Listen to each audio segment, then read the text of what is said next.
The Johnson's Wax Program with Fibber McGee and Molly.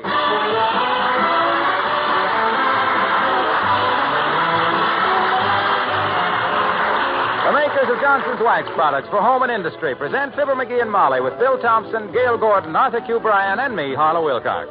The script, by Don Quinn and Phil Leslie, is produced and directed by Frank Pittman, with music by the King's Men and Billy Mills Orchestra.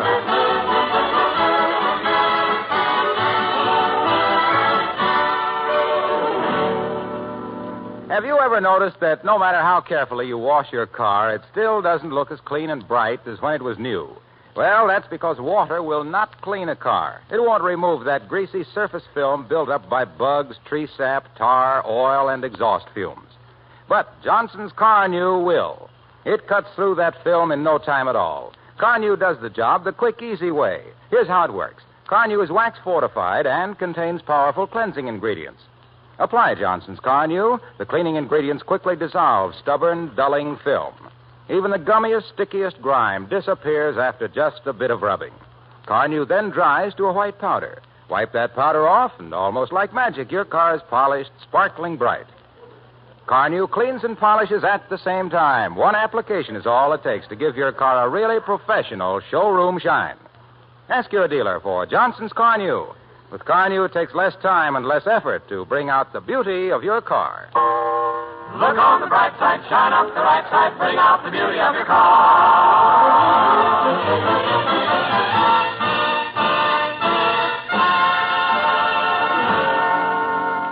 Some of the world's most daring speculators have never seen Wall Street, a stock ticker, nor a customer's man. Some of them just stand in the front window and speculate on what their husbands are so excited about as they come hurrying up the front walk. In this case, it's speculator Molly McGee and homecoming Fibber as we meet Fibber McGee and Molly.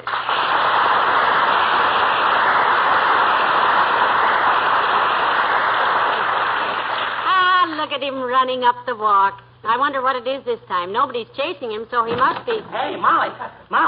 Hey, Molly, where are you? I'm right here, McGee. Oh. Sit down and catch your breath. You're wheezing like a pawn shop accordion. I'll say I am. Look, I was coming past Joe's Coke and Smoke Shop a while ago. Joe's Coke and Smoke Shop? Yeah. Isn't that where people go to vote on Election Day? Yeah. And where they stand around the rest of the year complaining about who they voted for? Well, anyway, as I was walking past Joe's Coke and Smoke, what do I hear playing on the jukebox but I'm looking over a four-leaf clover? Well, now, you mustn't be too hard on Joe for that. Maybe the needle got stuck back in 1917 or thereabouts. That's the very point. Four-leaf clover must be anywhere near 30 years old. Look at Little White Lies. Look at Babyface. All old songs have been revived and all making a tidy little fortune for somebody. I'm going to cut myself in on that dough, Snooky. Oh. Well, how? Write a song to be revived in 1978? No, sir. Better than that. Listen. I happen to have already wrote a song that was mighty popular back in 1916. A novelty number. You wrote it? Yep. That was a novelty. Yep, and I think the time is right to revive it, right now. Put it on the market. Sweep the country with it. Well, what's the name of this big hit you're going to sweep the country with? I named it for me. It's called Fibber's Tune. Ah. Very modest of you. Yeah. I'll go get my mandolin and play it for you. I got to have some kind of accompaniment when I sing. I never could sing Acapulco. You never could sing what? Acapulco. That's a musical term. Means no accompaniment. It's from the Italian acca, meaning you're on, and polco, meaning your own. Acapulco, you're on your own, see? Darling, how on earth do you learn all those things? I didn't learn that one. You know something? I didn't know you knew a word of Italian, and here you know two of them. I know three. Spumoni. Spumoni, what does that mean? I don't know, but it's an Italian word. Well, I'll run upstairs and get my old mandolin. I'm anxious to start reviving this song. Now, just a minute, Beethoven. Yeah. Come in. Oh, it's the old-timer, McGee. Hello there, Mr. Old-timer. Hi, old-timer. Hello there, kids. What you doing? Well, we were just discussing an old song here to McGee's, Mr. Old-timer. It's a song I'm going to revive and make some dough on, old-timer. A lot of money in popular songs these days. You ain't telling me, Johnny. I used to be a songwriter myself. Yeah? Used to ride 'em and pedal 'em in Deadpan Alley. You mean Tin Pan Alley? Deadpan, daughter. That's what they all give me when I sung my songs for 'em. Back in 1901, I wrote a dandy, kid. Yeah? I called it Always Lay an Egg When I Try the Turkey Trot. Yes, I did, too, didn't I?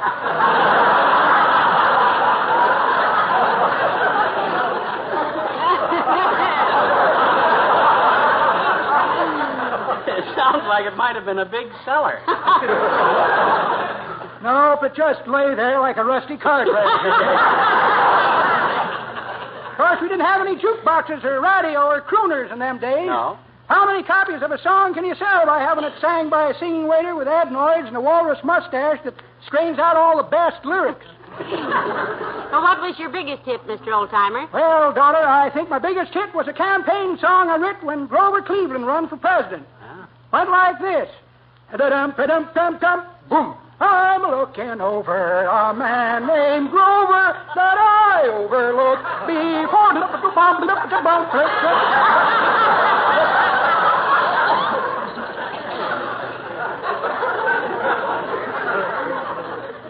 Sounds familiar. Probably taken from one of the classics. Yep, sure, but I give it up, kids. Yeah? All the songs I wrote had to be sung loud so you can hear them over a brass band or the rattle of beer stein. Nowadays, songs are all wrote for soft-voiced little fellers to gulp into a microphone that makes them all sound like Caruso. Why, where'd this Crosby feller be today if he'd had to sing Throw 'em Down, McCluskey, to the third balcony without a microphone? Well, I don't know where Crosby would be, but McCluskey would be way up on the hit parade. That's pretty good, daughter, but that ain't the way I heard it. The way I heard it, one feller says, the t'other feller says, he says, modern medicine is really going places. They just cured my uncle of stealing horses. That's so, says the t'other feller. How'd they do it? Psychology? Nope, says the first feller. They give him shots. 3 of them in the seat of the pants.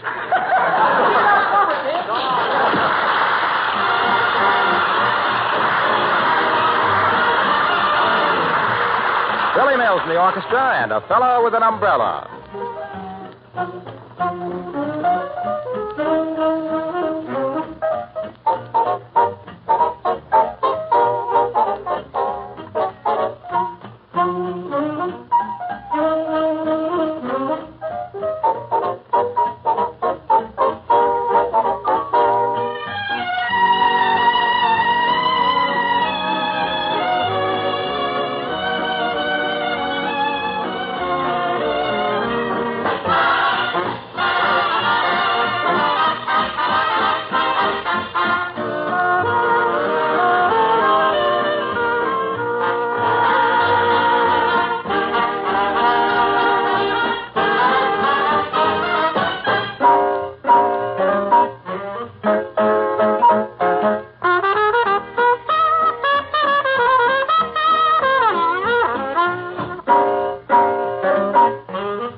So you can see right away that a song like this one just can't miss, kid. I predict it'll catch on like kissing on a hayride.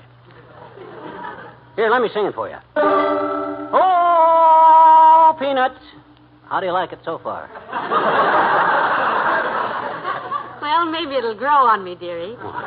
Sure it will.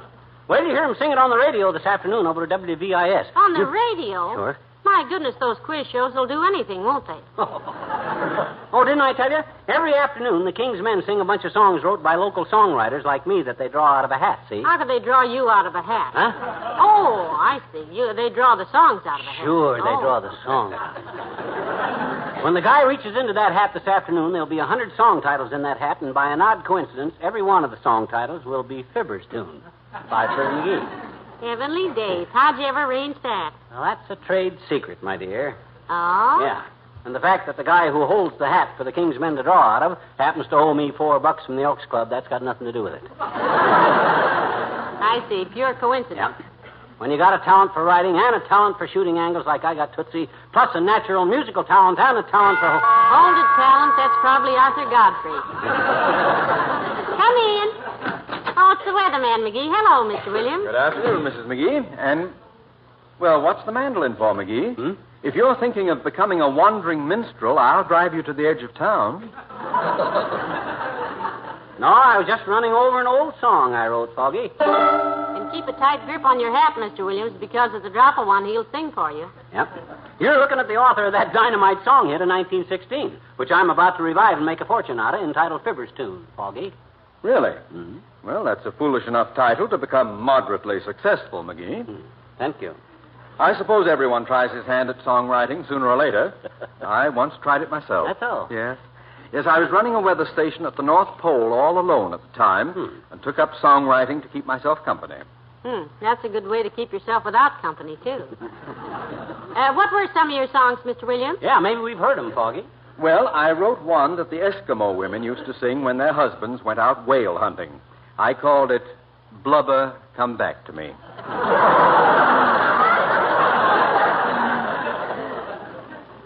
Sounds vaguely familiar. But I think my best song was one I wrote about a young Eskimo lad who came into camp one day and drank all the alcohol out of our thermometers. Really? What'd you call that song? D-Nature Boy.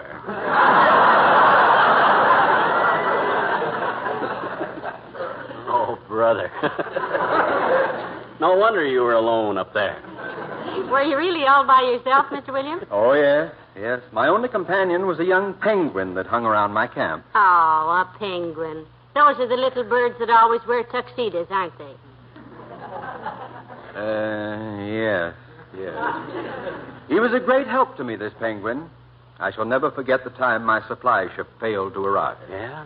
That little penguin found me almost dead from starvation and saved my life. Oh. Saved your life? My gosh, he must have been smart. No, but he certainly was delicious.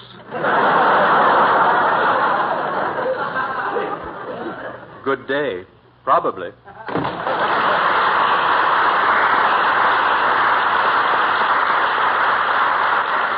Hey, Foggy bailed out of here so fast I didn't even get to sing my song for him. Mm-hmm.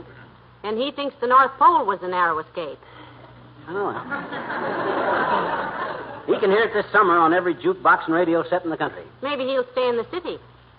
Even so, he can't escape it. Hey, listen to it again. Oh, peanuts.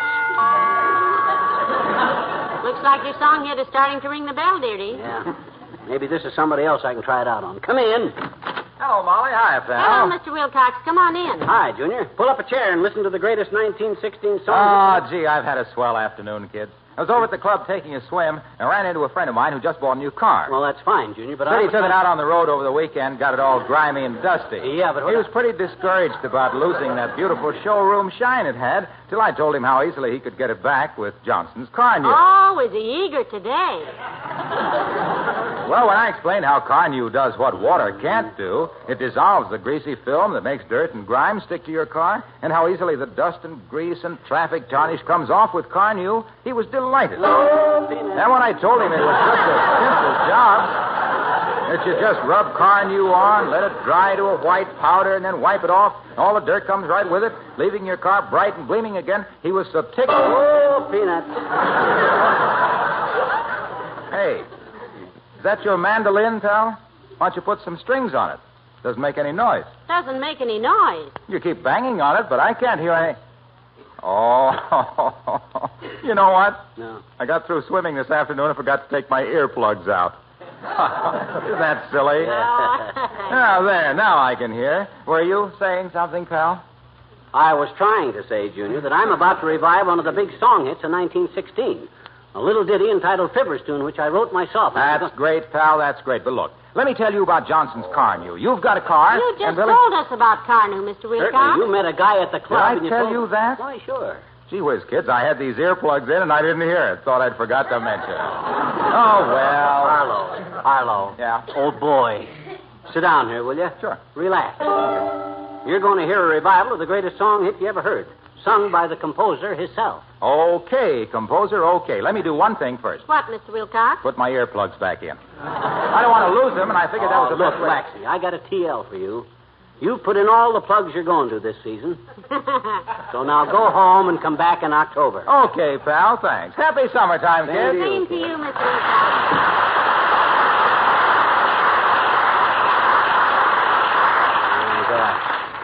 Try and find anybody around this neighborhood with any musical depreciation. Hey, how do you like the song by now, Molly? Is it growing on you yet? Well, I'm not quite sure, dearie. I'll think it over while I'm upstairs sorting the laundry. Oh, okay. You keep singing. Okay. You keep singing it to yourself, and maybe you'll get tired of it before long. Okay, kiddo. Ah, there goes a good kid. She didn't realize when she married me that she was getting into the big dough. She thought I'd be an old man before I hit the jackpot, and here we are on the road to riches, and I'm still only... Ooh, don't time fly. I didn't realize Come in. Hi, mister. Oh, hi, sis. I'm glad to see you. Here, toss the torso in a chair and take the tension off your metatarsals, Teeny. Well, Hi. I said, aren't you out of school a little early this afternoon, sis? Oh, sure. Me and Willie Toops got out early for a reward, I betcha. Oh? On account of we got 100 in history today for doing our homework right. Oh, you did, eh? And our teacher. I said you did, eh? Who did? You and Willie Toops. Did what? Got 100. Where? In history. Where? Today. Why? For doing your homework right. I know it.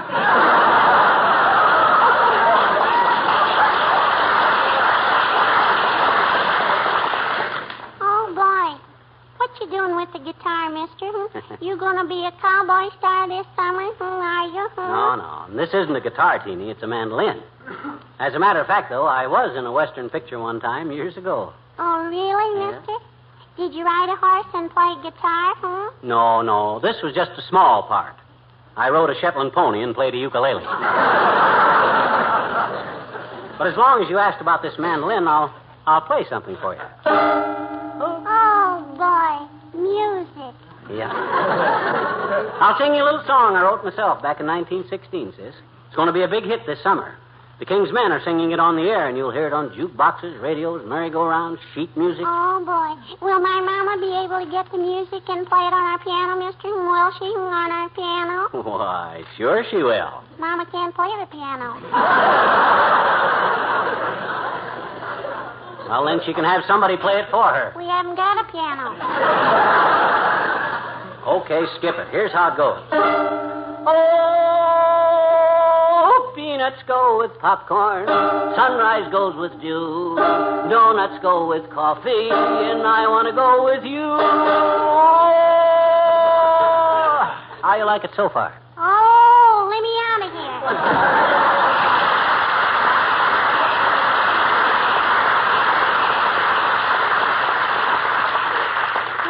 Cute kid, but she never answered me.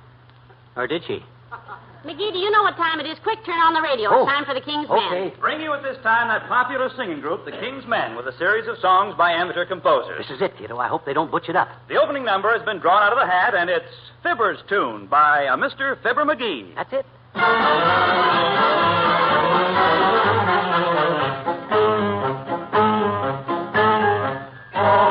Ago, when the world was new, a law was passed that had to do with the teaming up of this and that. For better or worse in a two-room flat. For better or worse in a two-room flat. Each and every living thing from amoeba down to a jungle king went looking for its natural mate, 'cause 2 by 2 is a natural state. 2 is a natural state. Oh, peanuts go with popcorn, sunrise goes with you. Donuts go with coffee, and I want to go with you. Oh, bacon goes with hen fruit, carrots go with stew. Everything goes with something, so I want to go with you.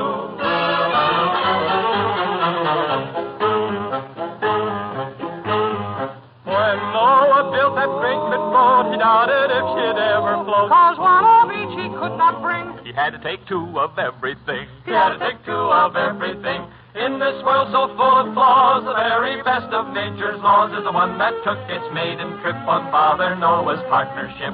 Noah's partnership. Oh, corned beef goes with cabbage, red and white with blue. Mustard goes with hot dogs, and I want to go with you. Oh, even Wallace Wimple goes with you-know-who. Everything goes with something else. It's a thing that a thing must do. So I want to go with you. Oh, peanuts go with popcorn. Sunrise goes with you. Donuts go with coffee, and I want to go with you. Oh, even Wallace Wimple goes with you-know-who. Everything goes with something else. It's a thing that a thing must do. Now you're a thing and I'm a thing, but you to me are everything. So I wanna go with. I wanna go with somebody else but you.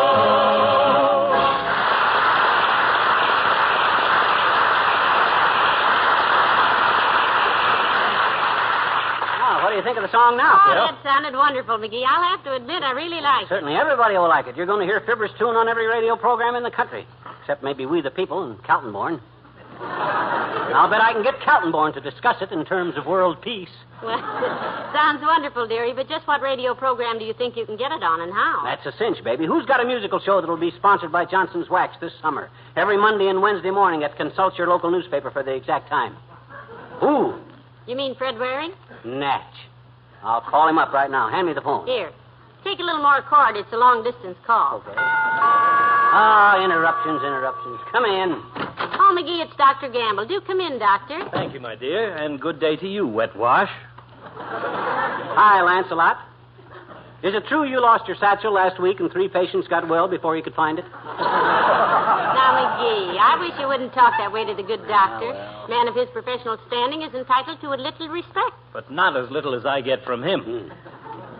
If he did a little more professional standing and a little less professional sitting, his experience would be wider and his pistol pockets narrower. Not to change what seems to you to be such an enjoyable subject, Scuttlebutt, may I ask how you intend to take the swelling out of that banjo? Well, that's not a banjo, Doctor. That's a mandolin. He's been playing an old song he wants to revive. Well, his mandolin playing is a strange way to revive anything. What is this beggar's opera you're promoting, Bucklewart? It's called Fibber's Tune, Tone Deaf. I wrote it myself in honor of myself. He says it was very popular back in 1916, Doctor. So was Russia. Let me dash off a few bars for you, Docky. You'll love it. Oh, Peanut. Look, my boy. Ours has been a long and stormy friendship. Let's not strain it. Huh? I know your voice, and I don't mind saying that I've heard better singing done by a pigeon on a stool under a hot light at the police station. Now, look, I'll get that. McGee's residence, Gamble speaking. Who? Oh, yes, Mrs. Clatterhatch. Oh, her again. How's that, Mrs. Clatterhatch? Your husband lost his nose in a large election argument? Oh. I'll be right over. My gosh, Doc, lost his nose? Yes, he was counting the votes when the fight started. Yeah? Saved most of the yeses, but lost all of his nose. Oh. Have a nice summer, kids. I'll miss you.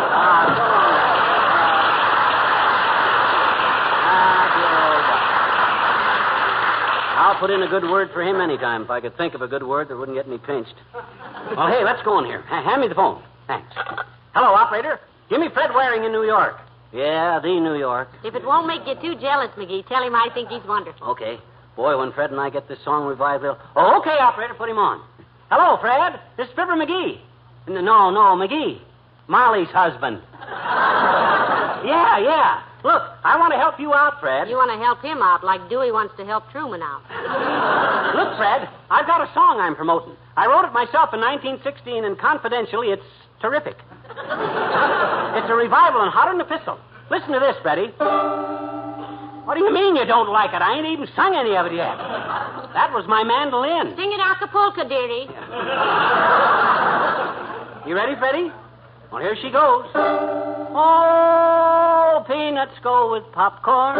Sunrise goes with dew. Donuts go with coffee. And I want to go with you. Oh, hello. Hello. Hello, Fred. Hey, Fred. Hello. Hello. Oh. Must have been cut off. I'll call him back later. Well, you know, it's very difficult to interpret a fine musical selection over the phone, dearie. Why don't you mail him a copy? Yeah, I'm gonna. I'm gonna ask him to feature it on his first show for the Waxworks next Monday morning, if he likes it. You don't think he hung up because he didn't like it, do you? Oh, don't be ridiculous. How could anybody dislike it? A frightening question. Anyhow, it sounded great when the King's Men sang it. Couldn't have got very bad in 10 minutes. Look, you say you wrote this song? Yep, I wrote it. You say it was very big in 1916? Biggest song I ever handled. 16 pages. Had to cut it down to get anybody to look at it. I see. And it was very popular? Very. With whom? With me. I liked it better than any song I ever wrote. Funny I could never sell it. You mean it never was published? Nope. But now that I've revived it, we'll make it Tell me one thing. How can you revive a song that was never published? Aha. You put your finger on the big talking point, kiddo. That's it. This is the first song I ever wrote that was revived before anybody ever heard of it. What a novelty. Hey, let me run over it again for you. Please do, and I'll help you, dearie. Oh, peanuts go with popcorn. Sunrise goes with dew. Donuts go with coffee. And I want to go with you. Oh, bacon goes with hen fruit. Carrots go with stew. I'm going on vacation. And I'm gonna go with you.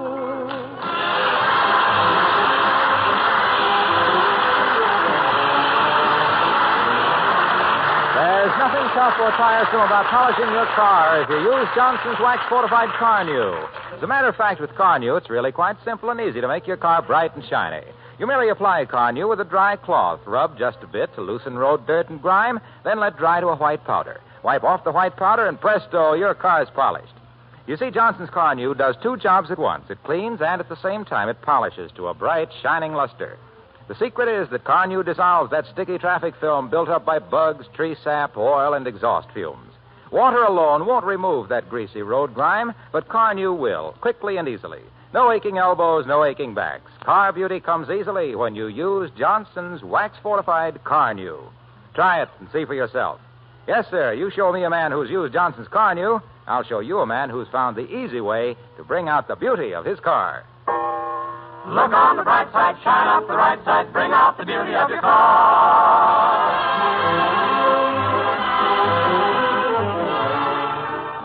Well, it's about that time of the year again, dearie. Yeah, Fred Waring takes over for the Johnson people next week. Every Monday and Wednesday morning all summer. That's wonderful, and it's been another happy season for us, too, hasn't it? Swell. With all our good friends who keep listening to us. Honestly, I don't know what we'd do without them, McGee. Well, I do, but I don't like to think about it. I wish there was some way we could say thanks to everybody who's been so nice to us all year. You know what I think they'd like us to say by this time? You mean? Yes. Oh, good night. Good night, all.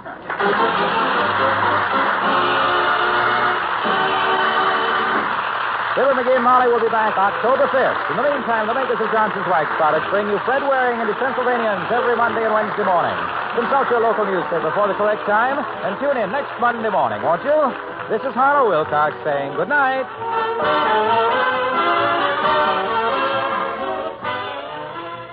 This is NBC, the national broadcasting company.